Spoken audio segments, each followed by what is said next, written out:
আজকের দিনটা শুধু এক ভ্রমণই নয়, এটি একটি অনুভূতির যাত্রা, যেখানে হৃদয়ের স্পন্দনটা একটু দ্রুতই হবে। স্বপ্নরা ভেসে উঠবে চোখের কোণে। যাচ্ছে এমন এক শহরে যেখানে পেট্রোনাস টুইন টাওয়ারের আভা বাতাসে রং ছড়িয়ে দেয় এবং গ্যান্টিং হাইল্যান্ডসের পাহাড়ে মেঘরা যেন তার ভালোবাসার গল্প ফিসফিস করে বলে যায়। আজ আমি যাচ্ছি কুয়ালালামপুর, সেই শহরে যেখানে বাতাসে রাখার প্রতিটা আলো যেন আমার আত্মার একটি অংশ খুঁজে পায়। এই শহরের স্মারক পেট্রোনাস টুইন টাওয়ার, তাদের গ্লাস অব স্টেনলেস স্টিলের ঝলমলে ঝলক যখন সূর্য ডুবে যায় তখন তার আলোতে হয়ে ওঠে হৃদয়ের প্রতিচ্ছবি। তারপর যাচ্ছি গ্যান্টিং হাইল্যান্ডসের দিকে, পাহাড়ের কোলে মেঘের সঙ্গী হাওয়া যখন ঘুড়ির মতো ঘুরে বেড়ায় তখন অনুভব করবে প্রকৃতির কাছে কতটুকু তুমি। একটু শান্ত, একটু কষ্ট, একটু মায়াজাল, সব মিলিয়ে গঠিত অনুভূতির ছোঁয়া। আজকের এই যাত্রায় থাকবে আহ্লাদ, স্বপ্ন, মন ভোলানো মুহূর্তগুলো, যা হয়তো শব্দে পুরোপুরি বোঝানো যাবে না, কিন্তু হৃদয়ে গেঁথে থাকবে অনবদ্য করে। চলুন শুরু করি আমাদের আজকের যাত্রা। আমরা গত পর্বেই দেখিয়েছিলাম কিভাবে আমরা ক্যামেরুন হাইল্যান্ডস থেকে ইপো পর্যন্ত এসেছি। সেখান থেকে আমরা রওনা করে যাচ্ছি আমাদের আগে থেকে ঠিক করা অ্যাপার্টমেন্টের উদ্দেশ্যে। আপনারা যারা আমাদের আগের পর্বটি দেখে আসেননি তারা ক্যামেরুন হাইল্যান্ডসের আসল সৌন্দর্য বুঝতে পারবেন না। ক্যামেরুন হাইল্যান্ডসের আসল সৌন্দর্য উপভোগ করতে হলে আপনারা আগের ভিডিওটি দেখে আসতে পারেন। ওকে, এন্ট্রান্স। কুয়ালালামপুর এসে আমরা আগের থেকে ঠিক করা অ্যাপার্টমেন্টে উঠে যাই। আমরা বুকিং করেছিলাম এগোডার মাধ্যমে। নাম হলো the Robertson Bukit Bintang by Infinisuites. আপনারা এই নামটা এগোডাতে সার্চ করলেই পেয়ে যাবেন। আমরা যখন উঠেছিলাম তখন এই অ্যাপার্টমেন্টের ভাড়া ছিল ৯,০০০-এর মতো। এই অ্যাপার্টমেন্টটা বেশ সুন্দর, সাজানো গোছানো পরিপাটি। আমাদের অ্যাপার্টমেন্টটা পড়েছে ২৮ তলায়।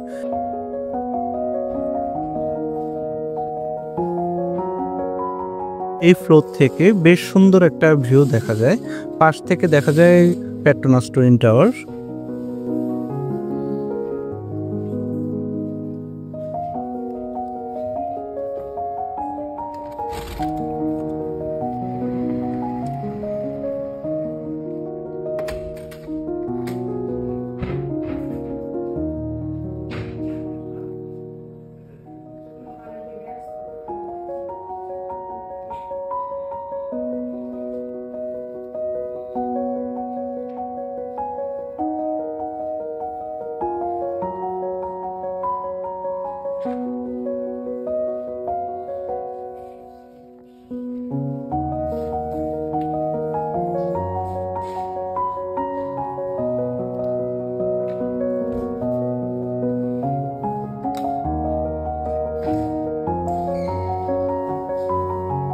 এই ওয়াশরুমটা বেশ পরিষ্কার পরিচ্ছন্ন বলা যায় এবং এখানে শাওয়ারের জন্য আলাদা স্পেস রয়েছে।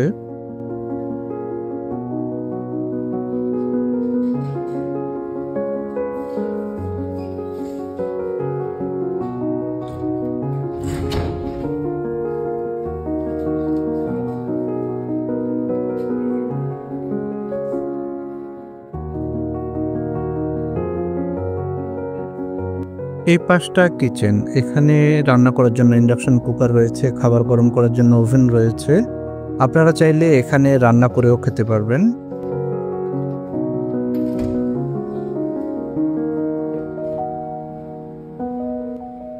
এই পাশটা বারান্দার মতো, এখানে একটা ওয়াশিং মেশিন রয়েছে, আপনারা চাইলে জামা কাপড় এখানে ওয়াশ করতে পারবেন।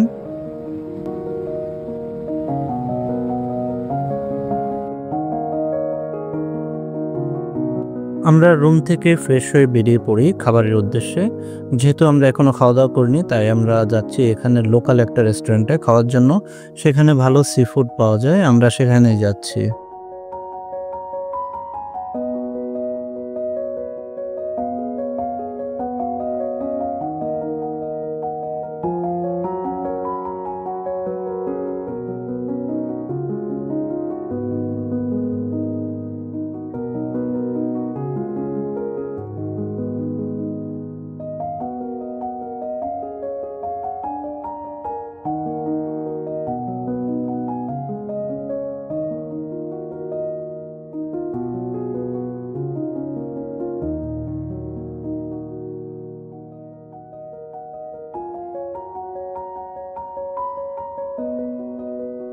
আমরা চলে আসি রেস্টুরেন্টে। এখানে আপনারা মালয়েশিয়ান ফুড ট্রাই করতে পারবেন। এখানের ফুডগুলো যথেষ্ট মজাদার। ভিডিওতে আমি রেস্টুরেন্টের নামটা দিয়ে দিচ্ছি। এখানে বিকাল 3টা থেকে রাত 11:30 পর্যন্ত খাবার পাবেন। আপনারা চাইলে এখানে আসতে পারেন। আপনারা এই নামটা দিয়ে গুগল ম্যাপের লোকেশন ধরে চলে আসতে পারবেন। খাবার শেষে আমরা রওনা করছি মালয়েশিয়ার আইকনিক বিল্ডিং পেট্রোনাস টুইন টাওয়ারের উদ্দেশ্যে।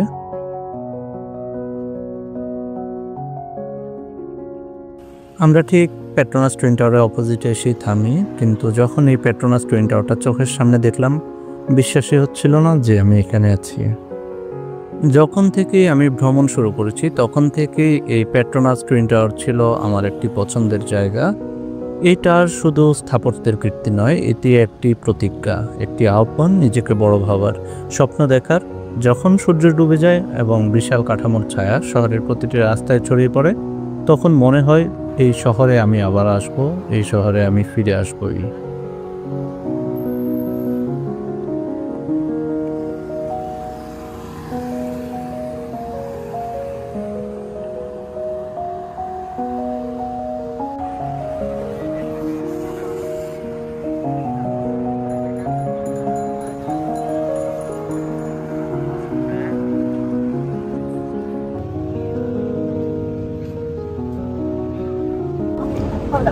আমরা এখন আছি কুয়ালালামপুর যেই twin tower, Petronas twin tower, সেটার পার্কে আছে। এটা পিছনে অবস্থিত এই পার্কটা। সন্ধ্যার সময় জায়গাটা অনেক হ্যাপেনিং, জমজমাট, আলোকসজ্জা সহ থাকবে, আপনাদের দেখলে ভালো লাগবে। আর আমরা আজকে ক্যামেরুন থেকে চলে আসলাম কুয়ালালামপুরে। কীভাবে আসলাম এতক্ষণে হয়তো আপনার ডিটেলস দেখে নিয়েছেন। তারপর আমি আপনাদের আবার শেয়ার করব ডিটেলস, আরও কিছু ইনফরমেশন থাকবে, যে দেখতে পুরো ভিডিওটার সাথেই থাকুন।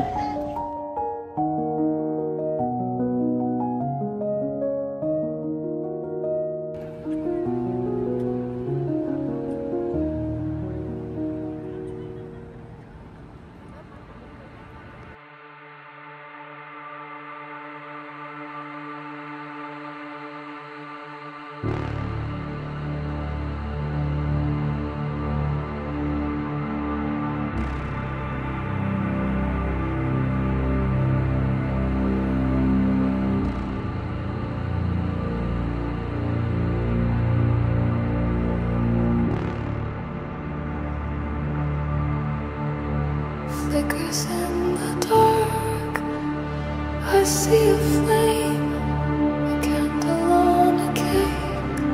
I whispered my name, tiny hands, a mother's face, laughter echoing through a hollow space. First kiss in the pouring rain, then silence floods my mind again. These aren't dreams, they pull too deep, like secrets buried while I sleep. Memories of the past, they come when I sleep. Shadows of a life I wasn't meant to keep. A second breath, a stranger's skin, but I still feel what I've lost within. They pulled me back, said I was spared, gave me a name, said no one cared. No time to grieve, just roles to play. Track them down, then walk away. They gave me orders, dressed me in fate, but I wake with tears I can't explain. No mission dulls the ache I hide, the girl I... Petronas twin tower. এর সৌন্দর্য শুধু উচ্চতায় বা আর্কিটেকচারে নেই, এই সেই মন্ত্রমুগ্ধতা যখন সূর্যের আলো গ্লাস আর স্টেনলেস স্টিলের ওপর স্পর্শ করলে পুরো টাওয়ার যেন শরীর ছুঁয়ে ওঠে, জলমল হয়ে ওঠে। সন্ধ্যায় ধীরে ধীরে গভীর হয়ে আসছে, টাওয়ারগুলোর আলো জ্বলতে শুরু করে। শহরের নীলাকাশ আর শহুরে বাতাসের মাঝে তারা দাঁড়িয়ে আছে একটি নীরব আশীর্বাদ হিসেবে। আলো ফুটছে প্রতিটি জানলা, প্রতিটি প্যানেলে, যেন তারা বলছে আমি এখানে, যেন সময় থেমে গেছে এক মুহূর্তের জন্য। রাত হলে তাদের ছায়া ম্লান হয় না, বরং আলোর দ্যুতি বাড়ে। শহরের সবুজ পার্ক, সুলভ পথ আর লরির আলো সবকিছুই তাদের নিঃশব্দ সঙ্গীতে মিশে যায়। সেই স্কাই ব্রিজের মাঝখানে দাঁড়িয়ে শহরের পুরো রূপ সামনে নিয়ে দেখা যায়, যেন তুমি দুই টাওয়ারের মধ্যে দাঁড়িয়ে আছো। সময় আর দূরত্ব কিছুই গুরুত্ব পায় না। এই টাওয়ার শুধু নির্মাণ নয়, প্রতীক। এক তরুণ দেশের স্বপ্ন, আধুনিকতার সঙ্গে তার সংস্কৃতির উত্তরাধিকার মিলিয়ে একটা সুন্দর সেতুবন্ধন। যখন কাচের প্যানেলগুলো হালকা বিকেলের রোদের আলো ধরে প্রতিফলন ছড়িয়ে দেয় চারপাশে, তখন মনে হয় তোমার এই স্বপ্নগুলো একটু একটু করে আলো পাচ্ছে।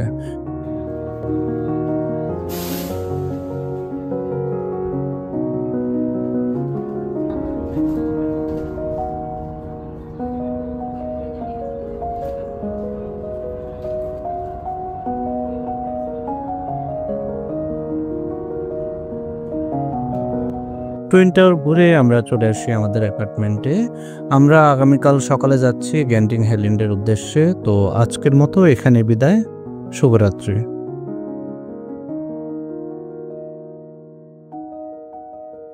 কুয়ালালামপুর থেকে সবাইকে জানাই শুভ সকাল। আমরা আজকে রওনা করছি গ্যান্টিং হাইল্যান্ডের উদ্দেশ্যে। নিচে আমাদের গাড়ি এসে দাঁড়িয়ে আছে, চলুন গাড়িতে যাই।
কুয়ালালামপুরের ব্যস্ত রাস্তাগুলো থেকে একটু দূরে যাচ্ছি।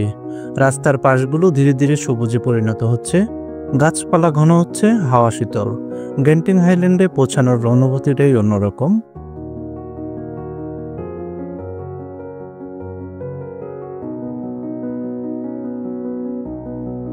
কুয়ালালামপুরের তাপমাত্রা বেশ গরম থাকলেও এখানের আবহাওয়া বেশ ঠান্ডা অনুভূত হচ্ছে। এই রাস্তাটি হলো গ্যান্টিং স্যাম্পা থেকে গ্যান্টিং হাইল্যান্ডসে যাওয়ার হাইওয়ে। আপনারা এই রাস্তায় ভ্রমণ করার সময় দেখতে পাবেন মেঘে ঢাকা বিশাল পাহাড় এবং ঝর্ণা। ভ্রমণ করা শুধু গন্তব্য পৌঁছানোর বিষয় নয়, এই পথের দৃশ্য, বাতাস, রাস্তার শব্দ সব মিলিয়ে এক একটা শান্তির অনুভব তৈরি হচ্ছে।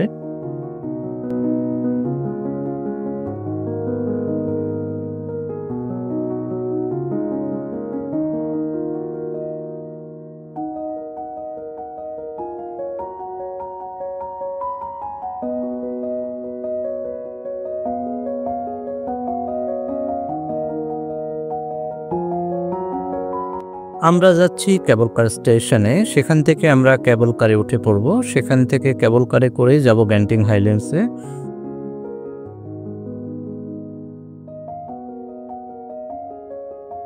পৌঁছে গেলাম কেবল কার স্টেশনে। এখান থেকে আমরা কেবল কারে করে চলে যাব গ্যান্টিং হাইল্যান্ডসে। আমাদের যে গাড়িটা আছে সেটা বাই রোড ধরে চলে যাবে গ্যান্টিং হাইল্যান্ডসে।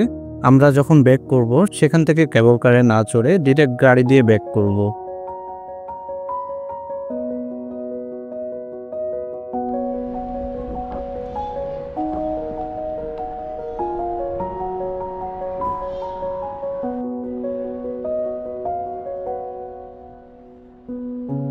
এখানের কেবল কার স্টেশনটা একটু কনফিউজিং।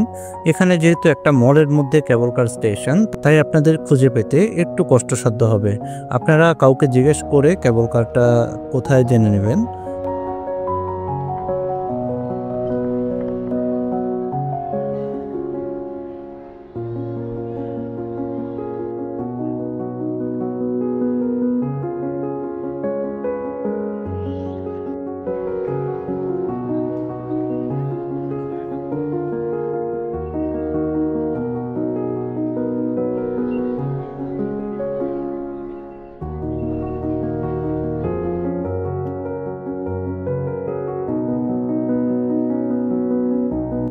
আপনারা এখানে এসে কিওস্ক থেকে নিজেই টিকিট কেটে নিতে পারবেন। যদি আপনি স্ট্যান্ডার্ড গন্ডোলা রাইড বা কেবল কার রাইড নেন, সেক্ষেত্রে ওয়ান ওয়ে 10 রিঙ্গিতে নিতে পারবেন।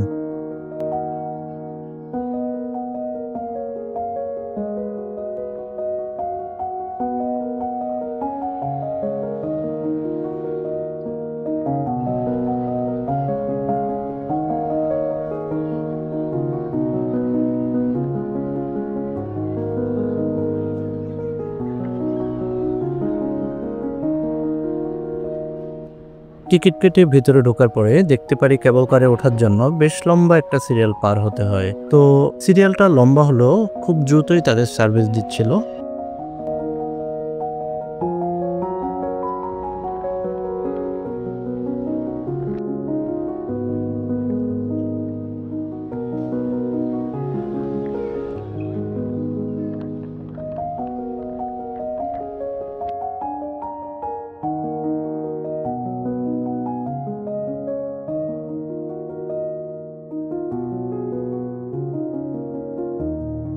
অনেক লম্বা একটা সিরিয়াল পার করে উঠে পড়ি কেবল কারে। উঁচুতে ওঠার পরেই মনে হচ্ছিল যেন ম্যাগির বুকে ভেসে চলছি। চারিদিকে সবুজ পাহাড়, গাছপালা, আর নিচে শীতল ছায়া ফেলছে গহীন উপত্যকা। হাওয়া এতটা তাজা যেন শ্বাসে প্রশান্তি ছড়িয়ে দেয়। গায়ে মেঘের স্পর্শ, নাকে ভিজে মাটির সুবাস, সবকিছুর মিলন একটি অবর্ণনীয় অনুভব। দেখুন কত সুন্দর একটা দৃশ্য। পাহাড়ের মাঝে এত বড় একটা অ্যাপার্টমেন্ট, কিন্তু পুরোটাই মেঘে ঢেকে আছে। কতটা সুন্দর হতে পারে।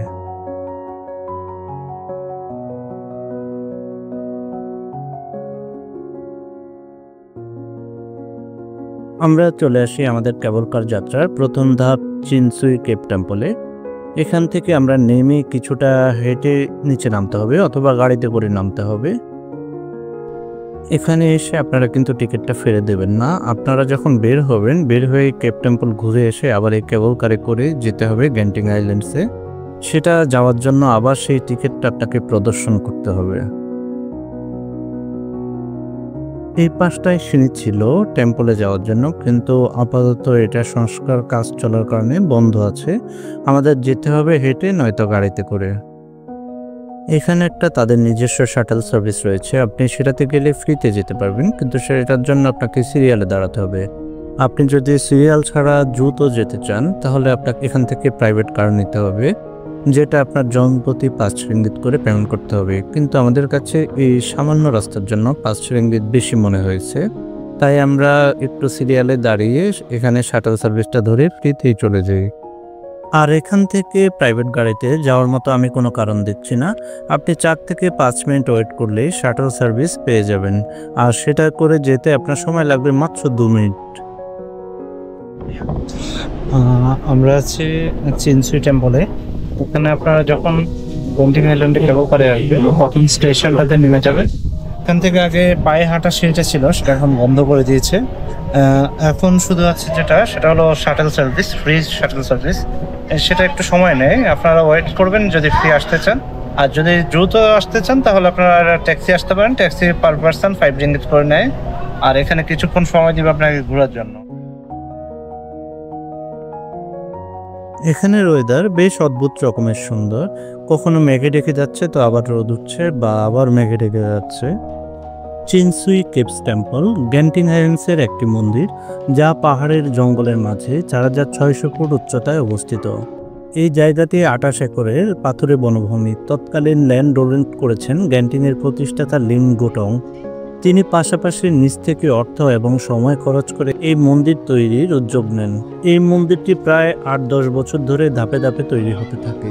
কাজ শুরু হয় ১৯৭৫-এ, কিন্তু কঠিন খাড়া পাথরের জমিতে যান্ত্রিক সহায়তা পাননি বলে অনেক সময় লেগে যায়। তাই এখানে অনেক কিছুই করা হয়েছিল হাতের কাজ দিয়ে।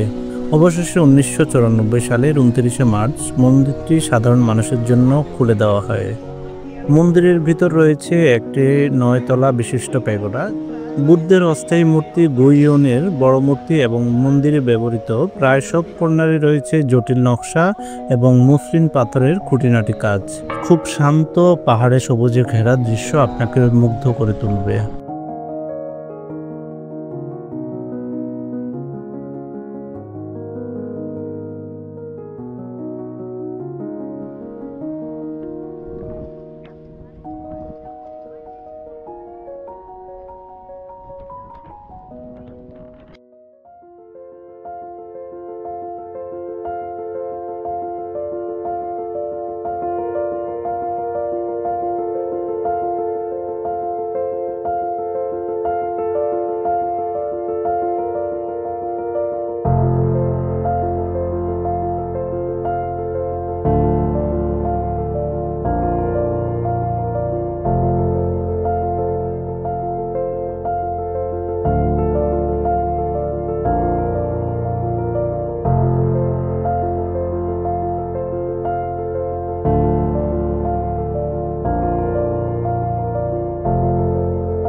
টেম্পল ঘুরে আমরা চলে আসি কেবল কার স্টেশনে। এখান থেকে আমরা দ্বিতীয় ধাপ মানে শেষ ধাপে যাব গ্যান্টিং হাইল্যান্ডসের মেইন সিটিতে।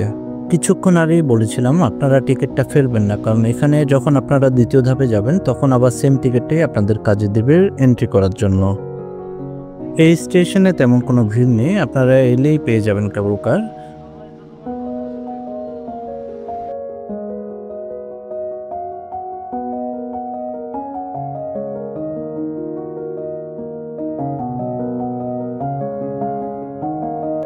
দ্বিতীয় ধাপে যাওয়ার রাস্তা পুরোটাই মেঘে ঢেকে আছে, কিছুই দেখা যাচ্ছে না, একবারে ঘন কুয়াশার মতো মেঘে ঢেকে আছে।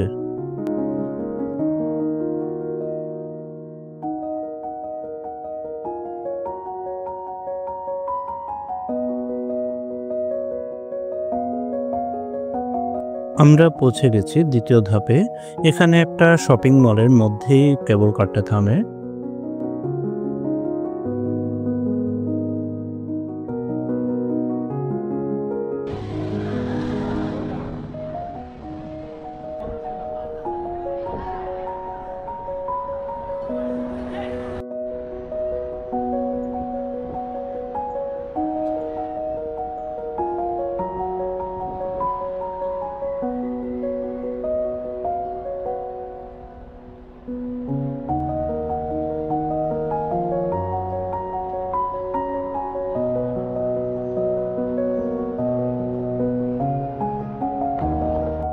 আমাদের দেশে ইউনিক্লোর কার্যক্রম বন্ধ হয়ে গেল, এখানে এখনো কার্যক্রম রয়েছে ওদের। এখানে ভালো ভালো সব ব্র্যান্ডের শপ পেয়ে যাবেন। এখানে একটা ক্যাসিনো রয়েছে, আরও অনেক কিছু রয়েছে, ঘুরে ঘুরে দেখাচ্ছি।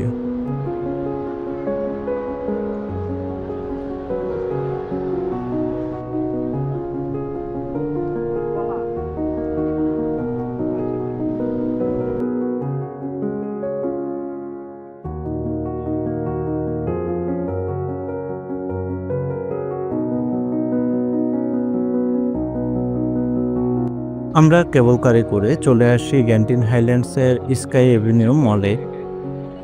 এই মলটি মালয়েশিয়ার সবচেয়ে উঁচু শপিং মল, যা সমুদ্রপৃষ্ঠ থেকে ৬,০০০ ফুট উচ্চতায় অবস্থিত। এটি একটি রিসোর্ট ওয়ার্ল্ড গ্যান্টিংয়ের গুরুত্বপূর্ণ অংশ, যেখানে রয়েছে ১০০টিরও বেশি রিটেল আউটলেট, রেস্টুরেন্ট এবং বিনোদনের স্থান।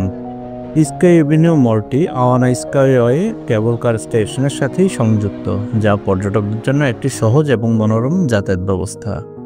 এই মলের ভেতর রয়েছে একটি বিশাল এলইডি ডিসপ্লে এবং একটি স্কাই সিম্ফনি নামক মাল্টিমিডিয়া লাইট শো, যা প্রতিদিন সকাল 10টা থেকে রাত 12টা পর্যন্ত প্রতি ঘন্টায় প্রদর্শিত হয়। এখানে শপিংয়ের জন্য বিশ্ববিখ্যাত নামি দামি ব্র্যান্ডের আউটলেট রয়েছে। এখানে যেমন আপনারা মালয়েশিয়ান ফুড ট্রাই করতে পারবেন, তেমনিও আন্তর্জাতিক মানের রেস্টুরেন্টও রয়েছে। বিনোদনের জন্য রয়েছে অ্যাডভেঞ্চার ল্যান্ড, আর্ট মিউজিয়াম এবং ইনডোর থিম পার্ক। এছাড়াও এখানে রয়েছে ক্যাসিনো। মলটি প্রতিদিন সকাল 10টা থেকে রাত 10টা পর্যন্ত খোলা থাকে। এখানে প্রবেশের জন্য কোনো এন্ট্রি ফি নেই।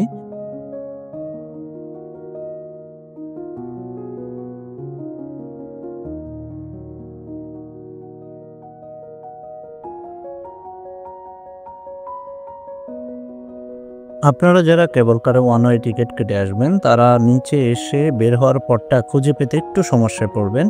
আপনারা নিচে আসলেই এমন দেখতে পাবেন যে এখানে একটা ফ্যামিলি মার্ট রয়েছে। ফ্যামিলি মার্টের পাশেই বাস টার্মিনাল রয়েছে, আর এটার অপোজিটে গেলে একটু সিঁড়ি দেখতে পারবেন। এই সিঁড়ি দিয়ে গেলেই নিচে একবারে মেইন টার্মিনাল, সেখানে সকল ধরনের গাড়ি পার্কিং করা থাকে। সেখানে গিয়ে আপনারা যে কোনো ধরনের গাড়ি পেয়ে যাবেন। আমরা নিচে নেমে গাড়িটা খুঁজে পাচ্ছিলাম না, তাই আমরা ওনাকে ফোন দিই। উনি বললো আমাদের এখানে ওয়েট করতে। রুবেল ভাই এসে পার্কিংয়ে গাড়ির কাছে নিয়ে যাচ্ছে আমাদের।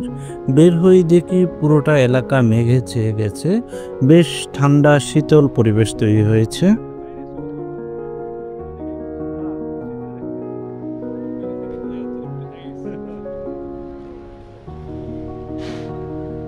অনেকেই ঘুরতে গেলে এমন ওয়েদার পছন্দ করে না, কিন্তু আমি বেশ এনজয় করি এই ওয়েদারটা।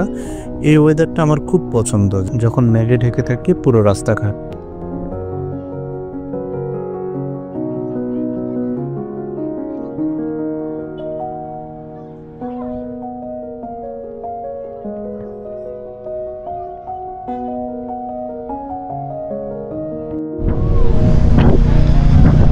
আজকে অনেক মেঘ দেখতেই পাচ্ছেন, প্রচুর মানে প্রচুর। আমাদের ভালো লাগছে জায়গাটা, অনেক ঠান্ডা অনেক।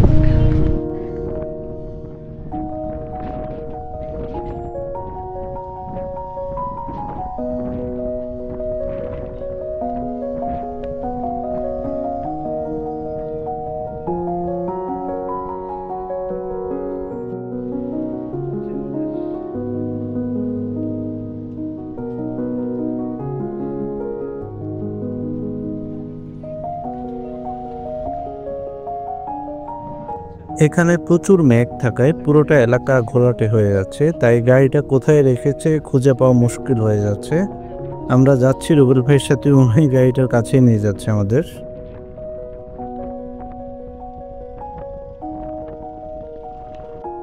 আমরা চলে আসি গাড়ির কাছে। গাড়িটার পার্কিংয়ে এসেই দেখি পুরোটা এলাকা মেঘে ঢেকে আছে। গাড়ির পার্কিংটাও একটা ঘোলাটে অবস্থা তৈরি হয়ে আছে। এই পার্কিংটা 10 তলা বিশিষ্ট বিশাল বড় একটা পার্কিং। আমাদের তাই এক্সিট পয়েন্টটা খুঁজে পেতে অনেক সময় লেগে যায়। আমরা প্রায় 8 থেকে 10টা চক্কর দিই উপর নিচ মিলিয়ে, তাই আমাদের অনেকটা সময় ব্যয় হয়ে যায় এখানে। অবশেষে আমরা বের হওয়ার রাস্তা খুঁজে পেলাম। এবার আমরা ফেরার পথে।